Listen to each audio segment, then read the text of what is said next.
we will be finishing our series of lectures on prenatal diagnosis with this lecture, which is the third part of the series. Today we are going to do and learn about screening for structural congenital abnormalities. Now in the second lecture we talked about how to diagnose chromosomal aneuploidies and screen and diagnose chromosomal aneuploidies, and how genetic abnormalities can be detected using the same diagnostic testing. So in this lecture we will see what ultrasound is doing to screen for genetic abnormality screening, soft markers which will be of help in aneuploidy screening, and structural anomaly screening or anomaly scanning.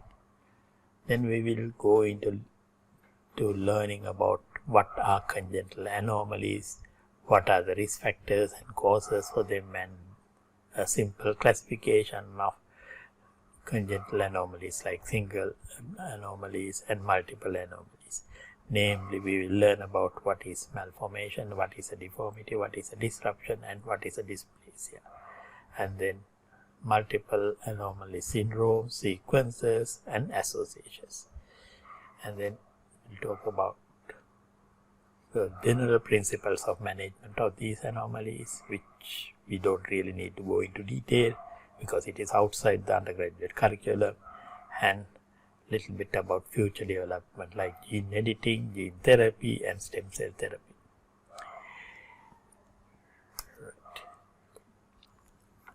So, as I mentioned earlier, we learned about aneuploidy screening and diagnosis in great detail, and the diagnostic testing like amniocentesis and chorionuclear sampling, chordocentesis, fetal cell biopsies in a previous lecture. They are useful in aneuploidy screening as well as diagnosing genetic abnormalities, especially conditions like thalassemias, sickle cell anemia, and other inherited disorders like achondroplasia can be diagnosed prenatally using these testing. But tackling structural congenital abnormalities is a bit different. In this situation, the serum screening and the testings are not that useful because structural abnormalities are due to other processes other than the genetic background, which will have an impact on the baby's development. So they happen mostly in completely normal looking, genetically normal looking babies due to the problems in the process of development. To identify them, we need something which can be used while they are developing, like ultrasound scanning, and increasingly fetal MRI. And in future we will be using more and more fetal MRI as well to identify and specially confirm structural anomalies of the fetus. As an addition to these diagnostic testing or screening for anomalies, ultrasound is helpful in looking for soft markers, which we have touched partially in the previous lecture as well. And they are helpful in screening for chromosomal anomalies, especially trisomies 18, 20, and 30. So these, and even Turner syndrome. So ultrasound will help us to identify those chromosomal aneuploidies as well. But these soft markers, as I mentioned earlier, are of limited value on isolation. As isolated finding, they are not that significant, but in combination they will be of use and actually increases the risk of chromosomal abnormalities. So in the first trimester ultrasound markers, Nuchal translucency is the one which is important, and usually we do it from 11 to 13 weeks and up to 14 weeks, and it is associated with trisomies, Turner syndromes, and other genetic abnormalities, and even structural malformations like heart disease, which we have mentioned. At the same time, nasal bone we mentioned, and then tricuspid regurgitation can be seen in the first trimester fetus, and abnormal ductus venosus flows can be detected. So, they also have help in identifying chromosomal abnormalities in the first trimester. In the second trimester, ultrasound is helpful in dating, fetal anomaly screening, diagnosing multiple pregnancies, identifying chorionicity and abnormal presentation, as well as we can continue to screen for lethal fetal anomalies and sometimes genetic syndromes as well. In the second trimester, markers are like choroid plexus cyst in here, in intracardiac echogenic foci, and then enlarged or enhanced nuchal fold, the back of the neck, in the skull area, and then echogenic bowel, like white bone-like bowel, pyrectasis. I think we have shown image in the previous lecture as well. So, the enlargement of the renal pelvis, which will probably be needed. It can be associated with Down syndrome as well as later onset renal problems of the baby. So, even as isolated finding, you need to follow these babies up. Single umbilical artery, again significant for multiple congenital abnormalities and genetic abnormalities. So, they are of help in looking for predicting abnormalities in the baby even in the second trimester. Then we come to the main function of ultrasound scanning for structural abnormalities. Normally, we offer anomaly scanning for our structural genital abnormalities between 18 to 24 weeks of pregnancy.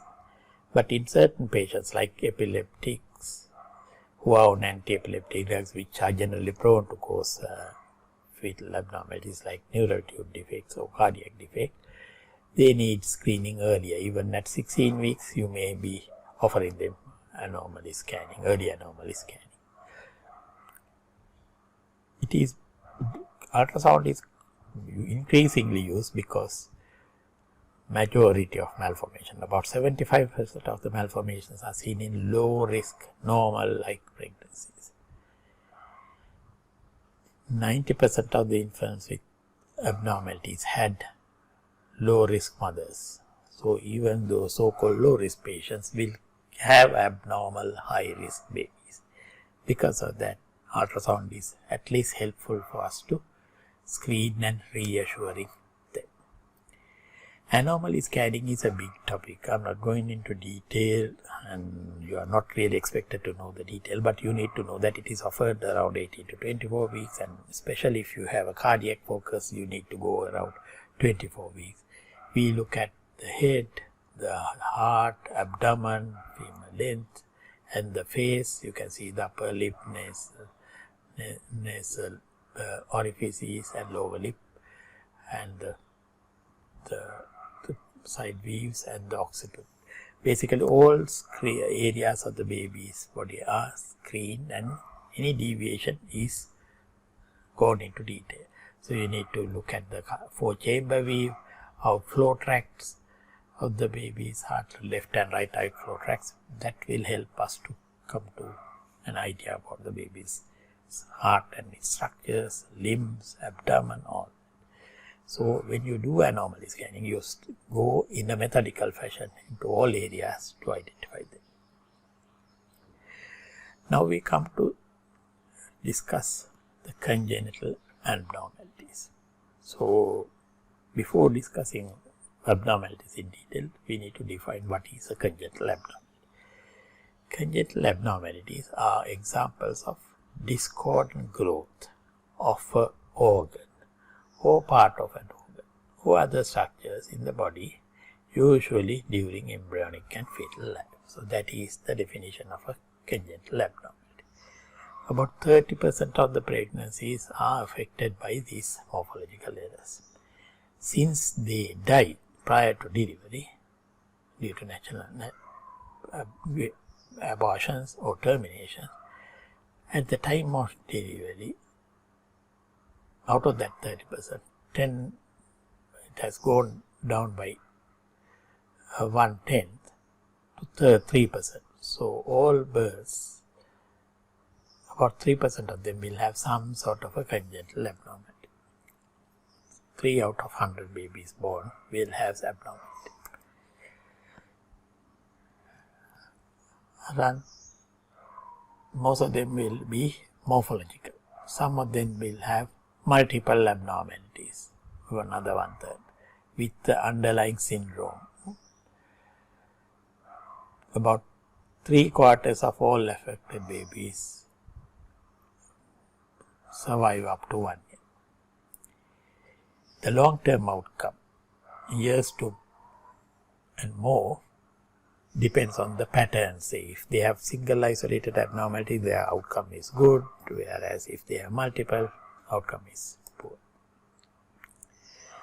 Other risk factors for congenital abnormalities are multiple pregnancies. Especially when you have multiple pregnancies, your babies are at higher risk of malformation due to various effects. Elderly mothers, we know that they are having higher risk of chromosomal abnormalities, and they have risk of other abnormalities as well. Apart from chromosomal component, other congenital defects are also high. Male babies tend to have more abnormalities compared to female fetuses. There are other causes like infections, Zika virus, varicella, toxoplasma, treponema, CMV, rubella, all have very well clearly defined congenital infection related abnormality.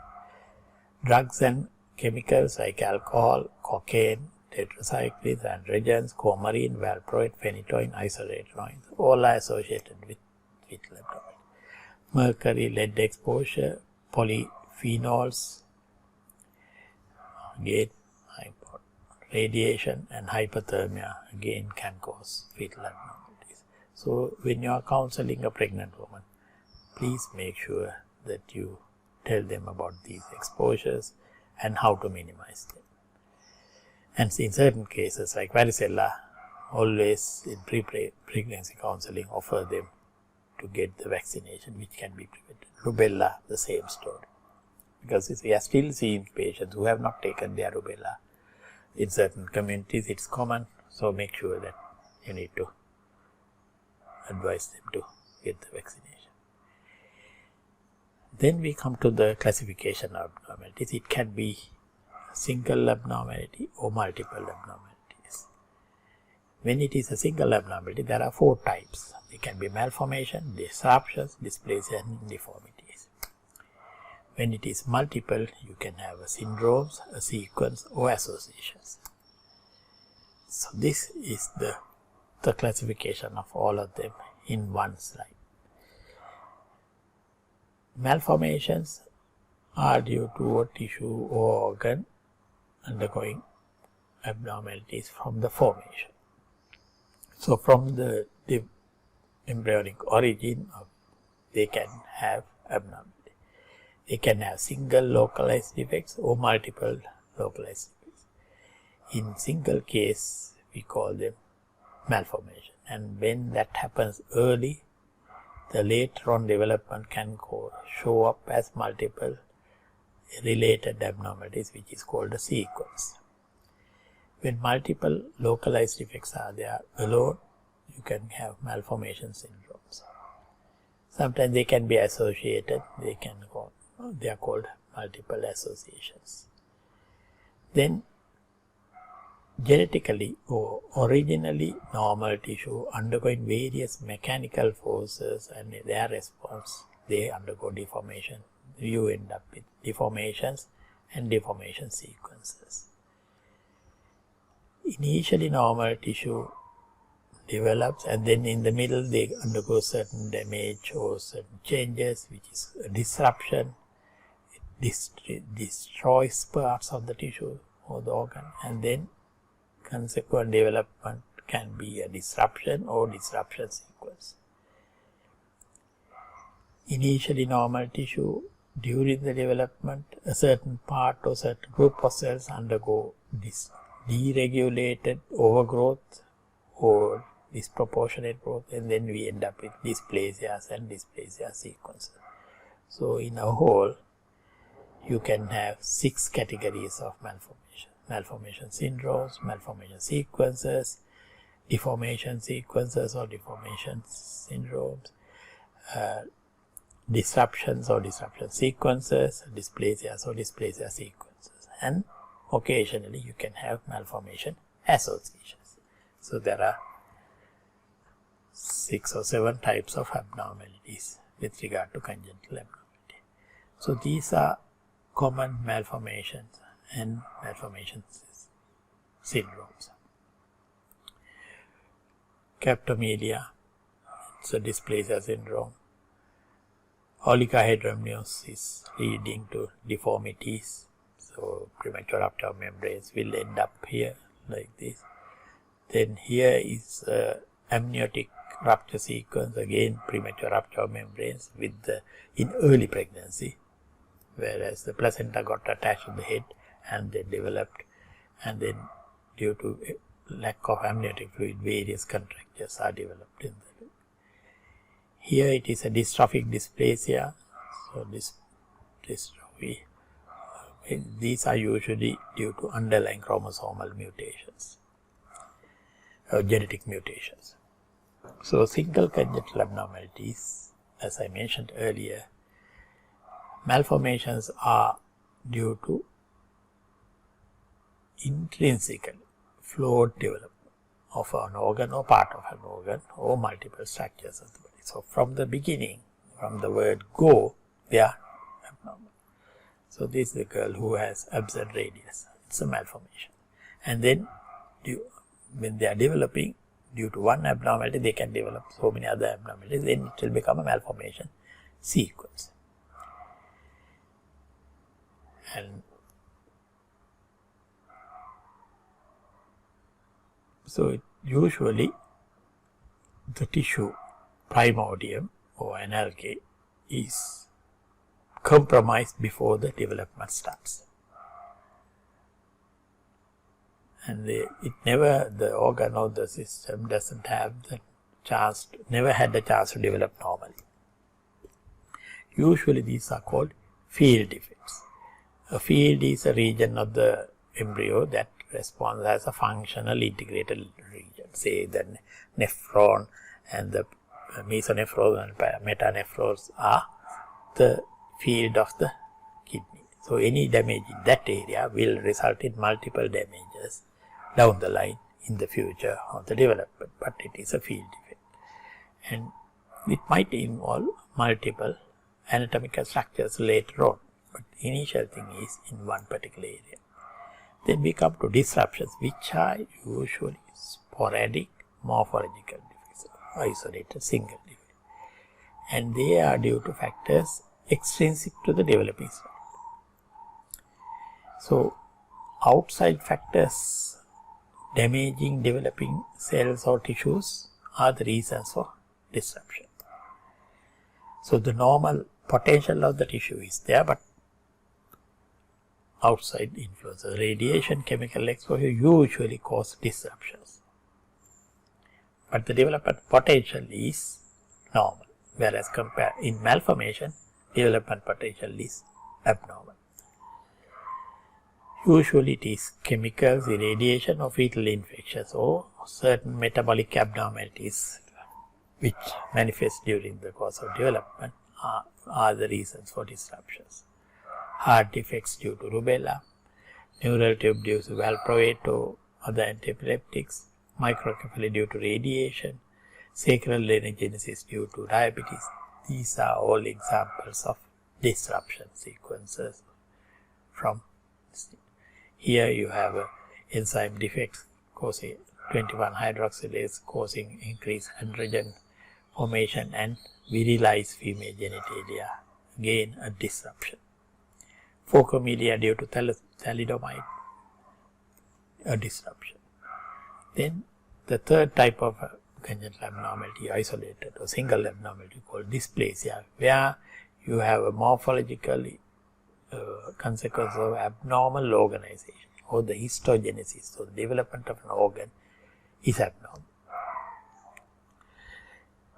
It can involve multiple anatomical sites and wide involvement of the tissue. Common examples are osteogenesis imperfecta or the brittle bone disease. The whole body is affected, and multiple abnormalities due to the deformities of the bones. In comparison to malformations and disruptions, these are confined to single organs, like sacropoccygeal teratomas. Then we have deformities. Deformities are due to alteration of shape, position, or the whole structure. Usually these organs are initially normally formed. Due to undue mechanical force, they undergo deformity. So, most of the things you will see in pediatric orthopedic clinic are deformity. The tissues have normal potential, but they became abnormal due to various mechanical forces in uterus. Most of the time when you have twins or triplets, the babies will have various deformity.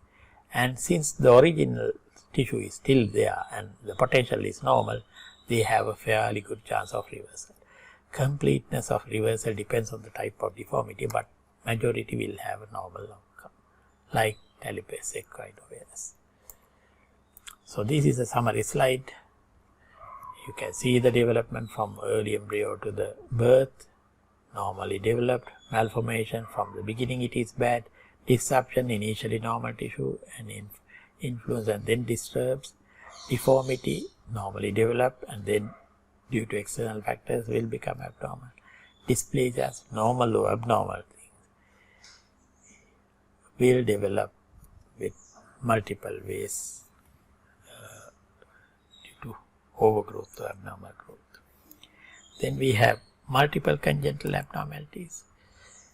Here are usually a collection of abnormalities in multiple organs, but most of them have origins as single isolated abnormality. You have syndromes, you have sequences, you have associations. Syndromes are well characterized groups of major and minor abnormalities, usually due to single etiology. Commonest and best example is Down syndrome. You can have duodenal atresia, AV valve defects, brain dysgenesis and whatnot. And they have, usually they are due to isolated cases. Sequence, whereas a particular pattern of multiple abnormalities, it may be due to a single reason or assumed single abnormality, but have multiple consequences later on. So, you can have single localized abnormality in early part of the fetal life, early morphogenesis, and then multiple secondary abnormalities like amniotic membrane rupture. So, if you have rupture of membranes early in fetal life around 20 weeks, you can have lung hyperplasia, deformities of the limbs or the ribs and abnormalities of the amniotic band. You can have limb deformities, everything. So, multiple abnormalities later at the time of delivery or at the time of IUD. So, they are called sequences. It's a single localized abnormality plus its subsequently derived structural consequences down the line. Okay. Remember, when you are dealing with abnormalities, it's a developing organism. So, initial insult will result in multiple downhill abnormalities. You can have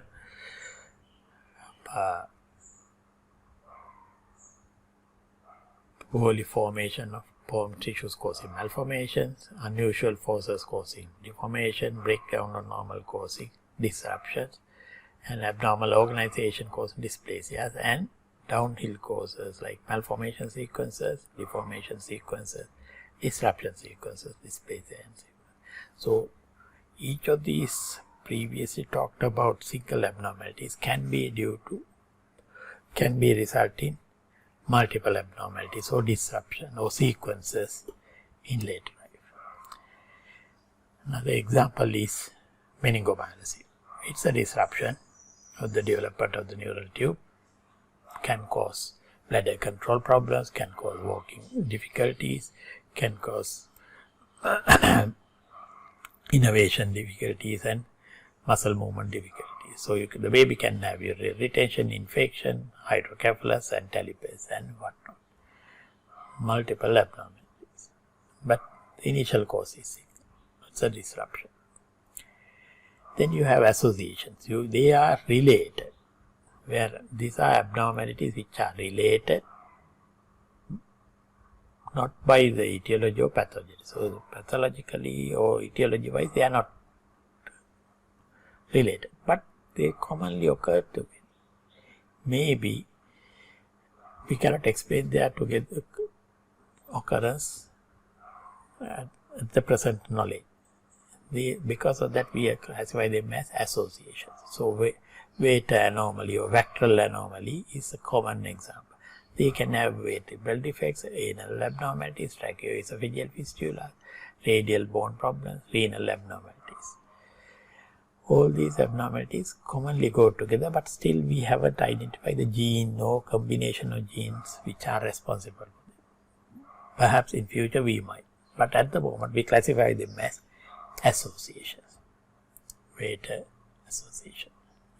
This is the example of a baby defect. They can have limb defects, they can have other abnormalities. So the principles of management are generally, it depends on the type of abnormality. Extensive counseling after your diagnosis by ultrasound. You may have to confirm. Sometimes if they have possible genetic origin, you may have to go for amniocentesis to confirm for genetically, and then you need to refer to specialist centers. Usually we send them across to a genetic counselor, pediatric surgeon and a neonatal team. All are involved before delivery, and sometimes we plan the delivery in a special situation. Say a neck abnormality, we will have exit procedure arranged to deliver the baby. Recently we have done one, and then when there's a neck abnormality of the baby, we deliver the baby, intubate and then transfer. When you diagnose diaphragmatic hernia, again you plan the delivery, immediately intubate and then transfer the baby for pediatrics surgical team to look after and do the corrective surgery. Same with duodenal atresias, esophageal atresia. So we plan and manage. So it is beyond your curriculum objectives, but still you need to know that these babies with abnormalities need specialist management in a specialist center. So what is in there for the future? We are developing techniques, ultrasound, MRIs and other things to diagnose earlier and earlier of abnormalities. So earlier diagnosis of fetuses in utero is possible.